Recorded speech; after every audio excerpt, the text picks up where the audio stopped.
Hello friends, मैं हूं दाऊद और आप लोग देख रहे हैं क्रिकेट की दुनिया पर अली एंड दाऊद शो। भारत ने ऑस्ट्रेलिया को दूसरे टेस्ट मेलबर्न क्रिकेट ग्राउंड में बुरी तरीके से शिकस्त तो दे दी, लेकिन जो भारत ने ऑस्ट्रेलिया को डैमेज पहुंचाया है वो खत्म होने का नाम ही नहीं ले रहा है, क्योंकि अब रविचंद्रन अश्विन ने इतना बड़ा धचका दिया है जिससे ना सिर्फ ऑस्ट्रेलियन मीडिया को परेशानी हुई है, ऑस्ट्रेलियन क्रिकेटर्स को, बल्कि ऑस्ट्रेलियन फैंस को भी बड़ा धचका लगा है। उसके बारे में बात करेंगे। इसके बाद बात करेंगे कि वार्नर तो आगे हैं, बड़ा बात कर रहे थे ऑस्ट्रेलियंस के वार्नर आएगा तो ये हो जाएगा, लेकिन एक और बुरी खबर ऑस्ट्रेलियंस के लिए है, क्योंकि टीम इंडिया दोबारा से वार्नर को पकड़ने के लिए जो प्लान है टीम इंडिया के पास वो बड़ा ही खतरनाक प्लान है। उसके बारे में बात करेंगे।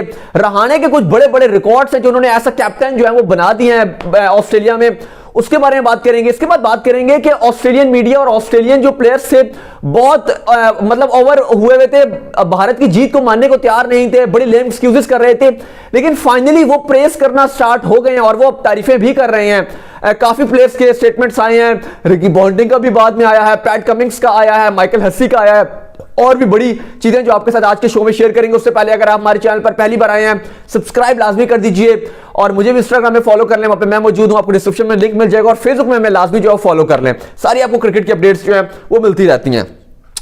चलिए सबसे पहले बात कर लेते हैं कि भारतीय टीम के जो फिंगर स्पिनर हैं रविचंद्रन अश्विन, उन्होंने बहुत बड़ा धचका दे दिया ऑस्ट्रेलियंस को। स्टीवन स्मिथ से पहली पोजीशन छीन ली है अश्विन ने। बिल्कुल बड़ी खबर यह है कि केन विलियमसन आ गए और वजह यह बनी कि स्टीवन स्मिथ की इंतहाई नाकिस परफॉर्मेंस रही है भारत के अगेंस्ट और इतनी शानदार फॉर्म में लगे हुए थे, लेकिन अश्विन ने उनको रन्स बनाने का बिल्कुल मौका नहीं दिया। 3 इनिंग्स में वो खेलने आए, टोटल 2 टेस्ट मैचों में 3 इनिंग्स में वो सिर्फ मुश्किल से 10 रन बना सके और स्मिथ को अश्विन ने अपना बन्नी बना के रखा गया। सजा यह मिली कि उनसे आईसीसी ने नंबर 1 पोजीशन स्टीवन स्मिथ से, जो बड़े तवील अरसे से नंबर 1 पोजीशन में अपना कब्जा जमा के बैठे हुए थे, आईसीसी ने उनसे नंबर 1 पोजीशन छीनकर केन विलियमसन को दे दिया। बहुत बड़ा धचका मिला है और यह काफी ऑस्ट्रेलिया के लिए बहुत ही परेशान कुन बात है। और ना सिर्फ अगर आप बात करें अश्विन ने स्मिथ को परेशान किया, बल्कि उन्होंने बहुत ही एक्स्ट्राऑर्डिनरी बॉलिंग डाली है। अगर अश्विन की बात की जाए तो टोटल उन्होंने 73 मैचेस टेस्ट मैचेस खेले हैं, जिसमें 375 विकेट्स लिए हैं सिर्फ और सिर्फ 25 के एवरेज से, और उनकी इकॉनमी भी लगभग 2.8 की उनकी इकॉनमी है, 2.80 की। तो बहुत ही जरहाना किस्म की गेंदबाजी की है और पूरे ऑस्ट्रेलियंस को दबोच के रख लिया है।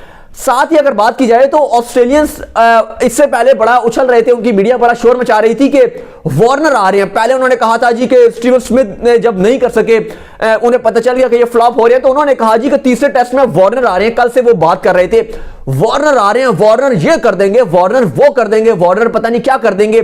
तो मैं आपके साथ कुछ स्टैट्स शेयर कर दूं कि जब रविचंद्रन अश्विन होते हैं तो होता क्या है। रविचंद्रन अश्विन के बगैर डेविड वार्नर ने अगेंस्ट इंडिया 27 इनिंग खेली हैं, जिसमें उन्होंने नहीं माफ कीजिएगा, रविचंद्रन अश्विन के साथ, जब रविचंद्रन अश्विन टीम के साथ हुए हैं तो डेविड वार्नर ने 27 इनिंग खेली है और उसमें उन्होंने सेंचुरी स्कोर की है सिर्फ 1। और जब रविचंद्रन अश्विन नहीं होते, यानी कि जब अश्विन नहीं खेल रहे होते, तो उस टाइम उन्होंने सिर्फ 3 इनिंग्स खेली हैं और उन तीनों में ही सेंचुरी बनाई है। और जो एक सेंचुरी बनाई है, यानी कि डेविड वार्नर ने जो 27 इनिंग्स में से एक जो सेंचुरी बनाई है अगेंस्ट अश्विन, वो 2012 की बात है और उस टाइम अश्विन ने आई थिंक लगभग अपने सिर्फ 5 टेस्ट मैचेस खेले हुए थे। तो बिल्कुल उस टाइम जूनियर थे अश्विन। जब से अश्विन मतलब एक सीनियर बॉलर बने और अच्छा उनकी वर्थ बनी है, उसके बाद से उन्होंने वार्नर को भी रन बनाने नहीं दिया।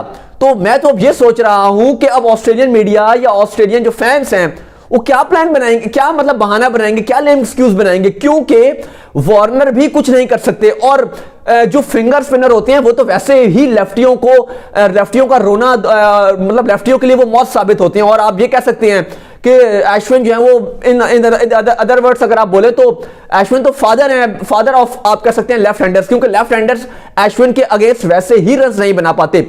तो बहुत मुश्किल काम है। अगर स्टीवन स्मिथ और वार्नर दोनों भी आ जाते हैं तो टीम इंडिया की जो करंटली जो बॉलिंग अटैक है उसके सामने खेलना बहुत बहुत मुश्किल काम है। और इसमें वसीम अकरम का भी यही कहना है कि अगर बात की जाए तो बुमराह और अश्विन की ये वो जोड़ी है जो सीना कंट्रीज में इतनी बड़ी जोड़ी आपको कहीं भी नहीं मिलेगी, क्योंकि हमने देखा है कि 2 स्पिनर्स की जोड़ी होती है, 2 फास्ट बॉलर्स की जोड़ी होती है, लेकिन वसीम अकरम का कहना था कि जब एक स्पिनर और एक फास्ट की जोड़ी बन जाए तो या तो अगर वो फास्ट को अच्छा खेलता होगा तो उसे अश्विन आउट कर देंगे, अगर उसकी स्पिनर्स पे अच्छी ग्रिप होगी तो फिर उसे जो है वो बुमराह आउट कर देंगे। और ऐसी जोड़ी अगर किसी टीम के पास मिल जाए तो ये बहुत बड़ी ब्लेसिंग होती है। और इसके बावजूद भी अगर ऑस्ट्रेलियंस ये सोच रहे हैं या ऑस्ट्रेलियन फैंस ये सोच रहे हैं कि वार्नर के आने के बाद बहुत कुछ हो जाएगा, या स्पेशली माइकल वॉन अगर ये सोच रहे हैं, तो मैं खाली उन्हें यही कहूंगा कि माफ कीजिएगा, आप थोड़ा रात को जल्दी सो जाइएगा, क्योंकि आपको नहीं पता कि वो कहती है ना गब्बर आ जाएगा तो मां कहती है जल्दी सो जाना। तो मेरे ख्याल से फिर वही हाल होना है, क्योंकि रिकॉर्ड्स मैंने आपको बता दिए हैं कि सिर्फ 27 इनिंग में वार्नर ने 1 सेंचुरी की और वो भी 2012 में की थी। और अगर अश्विन ना हो तो अलग ही वार्नर की बैटिंग नजर आती है। तो फिर बात यह है कि अश्विन के मेरे ख्याल से जितने भी ऑफ स्पिनर होते हैं, माफ कीजिएगा जो लेफ्टी होते हैं, उनकी माएं उन्हें यही कहती हैं कि बेटा जल्दी सो जाना वरना अश्विन आ जाएगा। चलें इसके बाद जो नेक्स्ट कवर पे चलते हैं, क्योंकि टीम इंडिया जो है वो सेलिब्रेशन कर रही है न्यू ईयर की। ऑस्ट्रेलिया में न्यू ईयर का टाइम हो गया और टीम इंडिया जो है वो खूब सेलिब्रेट कर रही है, काफी सेलिब्रेशन वगैरह भी हो रही है वहां पर। लेकिन सेलिब्रेशन से मुझे याद आया कि रहाणे, क्योंकि रहाणे ने जो जीत दिलाई थी वो किसी न्यू ईयर की सेलिब्रेशन से कम नहीं थी टीम इंडिया के फैंस के लिए। तो रहाणे ने जो 100 स्कोर किया था और जो उसके बाद जो उन्होंने फिनिश किया था, वो वाहिद ऐसे इंडियन कप्तान बने हैं जिसने ऑस्ट्रेलिया में फिनिश किया हो, यानी कि विनिंग रन्स बनाए हो। इससे पहले इंडिया के किसी भी हिस्ट्री में किसी भी कप्तान ने फिनिश नहीं किया। उसके अलावा अगर आप बात करें तो 1992 में लास्ट टाइम लॉयड, यानी कि किसी भी विजिटिंग कप्तान ने ऑस्ट्रेलिया के अगेंस्ट फिनिश किया था, वो 1992 की बात है, लॉयड। उसके बाद किसी भी विजिटिंग टीम ने ऑस्ट्रेलिया के अगेंस्ट किसी कप्तान ने फिनिश नहीं किया विनिंग रन्स के साथ। तो यह बड़ा रिकॉर्ड अजिंक्य रहाणे ने बना दिया। इसके बाद बॉक्सिंग डे पर किसी भी विजिटिंग टीम के कप्तान ने, किसी भी बल्कि प्लेयर ने सेंचुरी नहीं बनाई।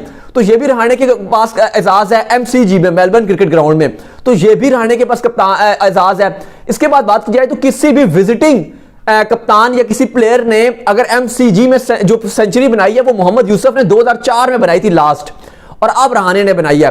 तो विजिटिंग प्लेयर्स का जो रिकॉर्ड है इन MCG वो बहुत ही इतना अच्छा नहीं है, लेकिन रहाणे ने तो मतलब ये मैंने कुछ रिकॉर्ड्स आपके साथ शेयर किए हैं कि MCG में सेंचुरी बनाई है किसी प्लेयर ने 2004 के बाद, 92 के बाद किसी ने फिनिश किया है।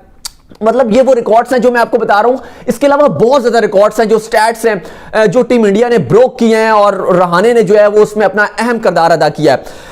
इसके अलावा अगर बात की जाए तो जिस तरह रहाणे का वैसे भी स्टैट्स है कि सिर्फ उन्होंने तीन मैचेस में कप्तानी की और तीनों के तीनों मैचेस जो है जितवाए हैं, और जब भी रहाणे ने जो है वो सेंचुरी स्कोर करते हैं तो टीम इंडिया कभी हारी भी नहीं है। चलिए इसके बाद बात कर लेते हैं कि ऑस्ट्रेलियन मीडिया बड़ा ही वलवेला मचा रहा था, बड़ा शोर मचा रहा था, बड़े लेम एक्सक्यूजेस दे रहा था कि वार्नर नहीं है, ये नहीं है, वो हो गया, फलाना हो गया, स्टीवन स्मिथ नहीं थे पहले, वो नहीं था, बड़ा उन्होंने ववेला मचाया हुआ था। लेकिन अब वो आहिस्ता आहिस्ता ग्रेजुअली अपनी लाइन पर आना शुरू हो गए हैं और अब कुछ तारीफें भी शुरू कर दी हैं। अगर बात करूं रिकी पॉन्टिंग की, काफी बैठ के पृथ्वी शॉ पे क्रिटिसाइज कर रहे थे, उनकी टेक्निक पे एनालिसिस कर रहे थे, और उससे पहले जब कोच थे तो उन्होंने काम नहीं किया। लेकिन अब उन्होंने आड़े हाथों लिया है अपनी ऑस्ट्रेलियन टीम को और उन्होंने कहा है अगर आप गुड बॉलिंग के अगेंस्ट ये वेट करोगे कि वो खराब बॉलिंग करेगी और उसके बाद आपको रन्स मिलेंगे, तो आप ऐसे हो जैसे एक बैठी हुई बत्तख होती है, डक, सिटिंग डक उन्होंने करार दे दिया अपने ऑस्ट्रेलियन बैट्समैनों को। तो बहुत एंग्री हुए हुए हैं और आड़े हाथों ले रहे हैं। इसके बाद अगर बात की जाए पैट कमिंग्स की, अगर मैं थोड़ी सी बात कर लूं, पैट कमिंग्स का कहना है कि मैं बिल्कुल सरप्राइज नहीं हूं जिस तरह का इंडिया ने कमबैक किया विद अ बैंग। मैं बिल्कुल सरप्राइज नहीं हूं, क्यों? क्योंकि उनका मानना था कि जब भी कोई टीम अगर हारती है और बुरी तरह हारे और इंटरनेशनल लेवल पे उसका वो एक बहुत ही बुरी तरीके से कमबैक कर सकती है और वो अच्छी टीम की निशानी होती है। और टीम इंडिया ने उसी तरीके से जो है वो बुरी तरीके से कमबैक किया और हमें चारों खाने चित करके रख दिया, और ये एक्सपेक्टेड था, इसमें मैं सरप्राइज नहीं हुआ, क्योंकि कोई भी टीम हार के बाद एकदम से जो उठ सकती है। तो ऑस्ट्रेलियंस जो है वो बड़े बड़े अब स्टेटमेंट देना शुरू हो गए हैं। इसके बाद अगर मैं बात करूं तो माइकल हसी, जिन्हें मिस्टर क्रिकेट भी कहा जाता है, उनका बड़ा स्टेटमेंट आया है। उन्होंने कहा है, और उन्होंने इंडिया के जो दोनों डेब्यूटेंट थे मेलबर्न क्रिकेट ग्राउंड में, जिन्होंने 2 डेब्यूटेंट थे, उन दोनों को ही उन्होंने प्रेस किया है। शुभमन गिल के बारे में हसी का यह कहना था कि यह टीम इंडिया के लॉन्ग टर्म प्रोडक्ट है और ये कम से कम टीम इंडिया को 10 साल, अगले 10 साल तक रिप्रेजेंट कर सकते हैं ये। तो उनका कहना था कि ये बहुत, इनकी टेक्निक बहुत सॉलिड है और जिस तरह ये ऑस्ट्रेलिया में अटैक करते हैं, ये इनकी टेक्निक सीना कंट्रीज में बहुत यूजफुल साबित होगी। इसके बाद अगर बात की जाए तो उन्होंने मोहम्मद सिराज को भी बड़े स्टेटमेंट उनके ऊपर दिया।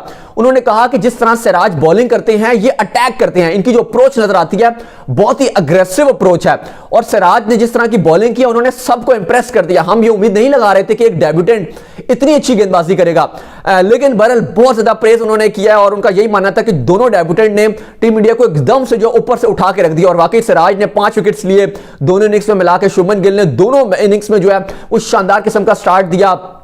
अलबत्ता team India next test match में उम्मीद लगाएगी कि पुजारा क्योंकि अभी तक रन्स नहीं बना रहे हैं तो पुजारा भी रन्स बना लें, रोहित शर्मा कमबैक कर सकते हैं। केएल राहुल का है कि केएल राहुल टीम में जो है वो जगह बनाएंगे या नहीं, काफी लोग कह रहे हैं, अपडेट्स आ रही हैं ऑस्ट्रेलिया से कि वो बना सकते हैं।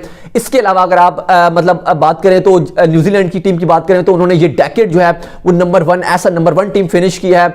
इसके अलावा केन विलियमसन ने जो डेकेड है वो नंबर 1 टीम जो है वो फिनिश किया है। और भी खबरें आ रही हैं, नेक्स्ट शो में काफी सारी आपके साथ शेयर करेंगे। यादव इंजर्ड हो गए हैं, काफी सारी हमारे पास क्रिकेट की अपडेट्स हैं, लेकिन happy new year to all of you. और मोस्ट इंपॉर्टेंटली कि ऑस्ट्रेलिया में जो है वो टीम इंडिया जो मना रही है और पाकिस्तान की टीम न्यूजीलैंड में मौजूद है, तो दोनों जो है उन्होंने न्यू ईयर जो है वो मनाना शुरू कर दिया क्योंकि वहां पर 12 बज चुके हैं। तो दोनों टीम्स को happy new year to all of you from our show. Subscribe लाजमी कर दीजिए अगर अभी तक आपने नहीं किया, हमें फेसबुक में भी लाजमी फॉलो कर लें।